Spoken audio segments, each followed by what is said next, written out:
Hi, everyone, and welcome back to another episode of Combating Cancer. My name is Gwen Kelly, and I'm your host. If this is your first time tuning in, I just want to say welcome and thank you so much for being here and for being part of this community. This space was created to be honest, supportive, and real. I am truly grateful that you're here listening today. For those who may be new, I want to share a little bit about why this platform exists. I was diagnosed with stage 3 astrocytoma brain cancer at just 19 years old at a time in life when most people are thinking about college, relationships, internships, and building their future. I was suddenly sitting in doctors' offices discussing treatment plans, radiation schedules, and survival statistics. That experience completely changed my life and my perspective. And through that journey, I realized how deeply needed a safe and honest space was for people affected by cancer. Whether you're currently in treatment, in remission, grieving the loss of someone you love, or simply trying to understand how to better support someone in your life, this podcast exists for all of you. Today's episode is going to be a more personal and reflective conversation. It's for those who have gone through cancer treatment or are currently in it, and the topic is something that so many of us experience but don't always talk about openly. Feeling behind in life compared to everyone around you. This topic hits very close to home for me. When I was diagnosed at 19, my biggest worries at the time were pretty typical for someone my age. Who I was dating, what party I was going to that weekend, if I had enough time to study for finals, what my dorm room was going to look like. I had plans, I had goals, I had a vision in my head for how my life was supposed to go. I've always been someone who loves structure and planning. I like knowing what's next. I had everything mapped out. What year I was going to graduate college, what city I was going to move to, where I wanted to build my career, what age I wanted to get married at, how many kids I wanted, what their names would be, what kind of dog I was going to get, where I wanted to travel. I had a timeline in my head, and I felt very in control of where my life was headed. And then suddenly, with one diagnosis, all of that stopped.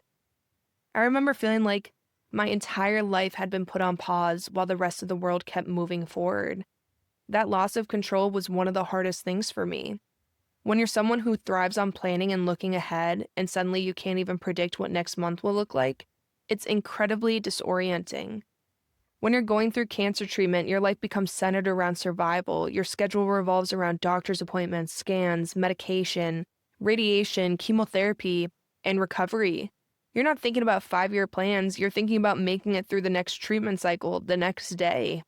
You're thinking about whether your body can handle another round. You're thinking about side effects and energy levels and trying to feel like yourself again. And while all of this is happening, life around you keeps going. Your friends are graduating, they're starting new jobs, they're moving into apartments, they're getting engaged, they're going on trips, and you're sitting there thinking, I should be doing those things too. I remember being in treatment and scrolling through social media and seeing people my age living what felt like a normal life, going out on the weekends, celebrating milestones, building careers. And meanwhile, I was counting radiation sessions. I was looking at my hair falling out of my hands. I was measuring my life in treatment cycles and scan results. I was just trying to make it through each day physically and emotionally.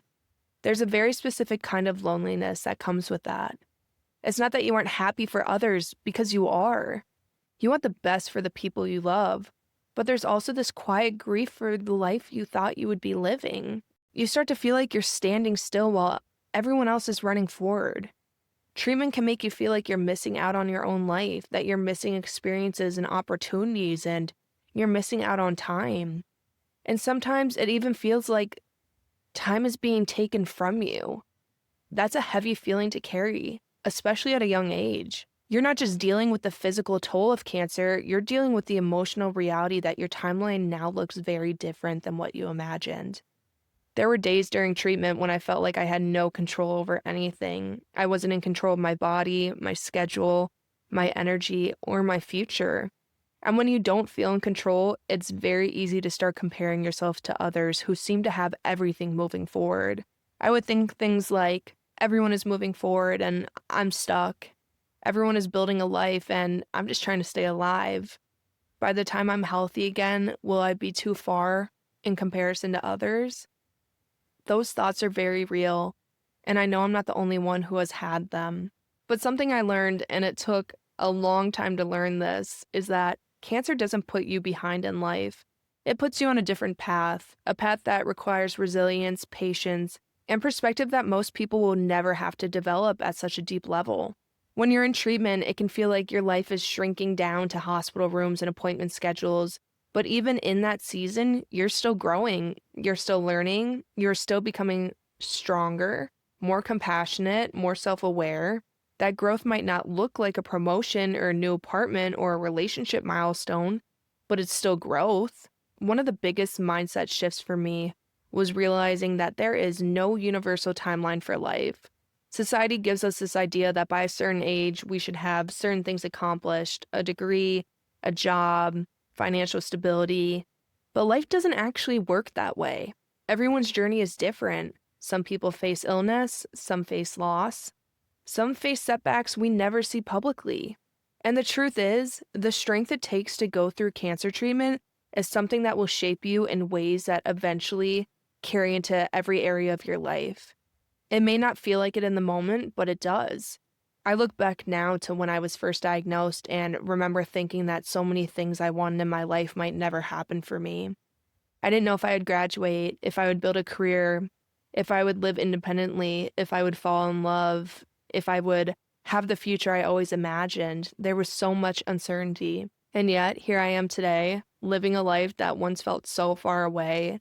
Not because everything went accordingly to my original timeline, because it definitely didn't, but because life has a way of unfolding differently than we expected. And sometimes those different paths still lead us exactly where we're meant to be. If you're currently in treatment or recovering and you feel like you're behind in life, I just want you to know that you are not alone in feeling that way. It's valid and it's normal, but it's also not permanent. This season of your life doesn't define your entire future. It's okay to have those days where you feel frustrated or discouraged. It's okay to grieve the time and experience you feel like you're missing. But don't let comparison steal the small moments of progress and growth that are happening in your life right now. Because you're not behind. You're healing and you're surviving and you're growing in ways that cannot be measured on anyone else's timeline. And one day when you look back, you may realize that this chapter, as difficult as it is, shaped you into someone stronger and more grounded than you ever imagined possible. So I just want to say thank you so much for listening to today's episode of Combating Cancer. As always, if you or someone you know would like to come on and share your story, or if you have a business inquiry that aligns with this mission, please feel free to reach out. You can visit combatingcancer.org and fill out the contact form to get in touch. I am so grateful for this community and for each and every one of you listening. I will talk to you all next Wednesday.